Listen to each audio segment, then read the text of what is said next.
Hey parents, Kate Chaston here again. So this is called all about adding interest to something that might be considered boring. So something that might be considered boring is homework, chores,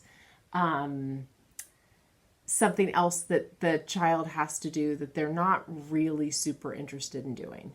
Maybe cleaning their closet or cleaning their bedroom or helping with something in the house that they need to help with.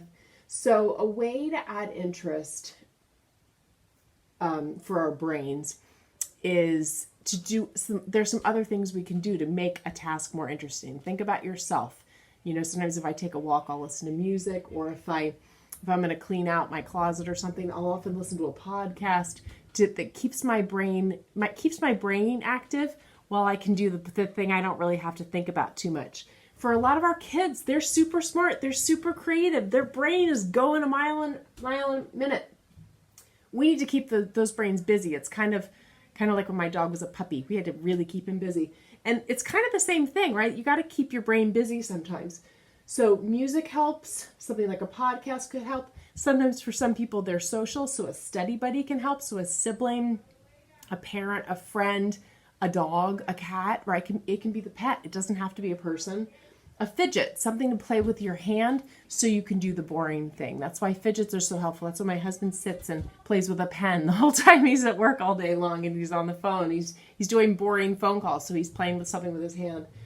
A band on a chair. You can put one of those like stretchy bands on the legs of a chair, and they can like push with their legs against it, and that sort of keeps their body moving, gives them a little resistance, especially kids who have some sensory stuff going on.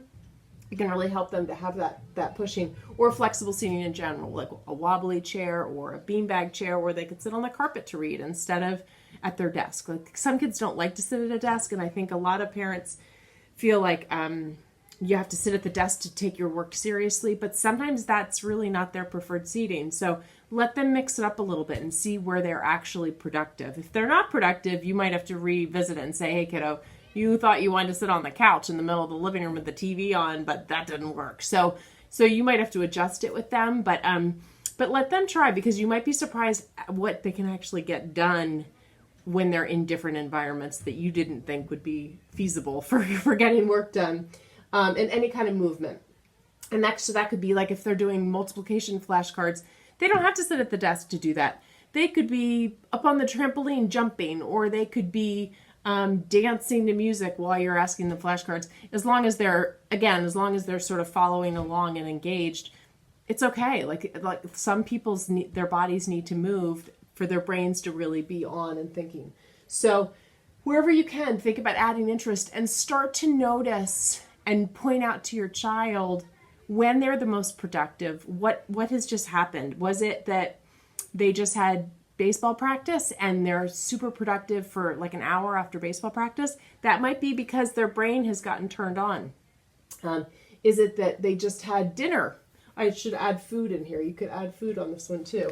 That often adds interest, keeps them busy. So just start to notice where they are able to sustain their focus the best, what is happening in the environment that helps them. They might need that totally quiet space, but allow yourself to play around with these other options. Okay, have a good one. Bye.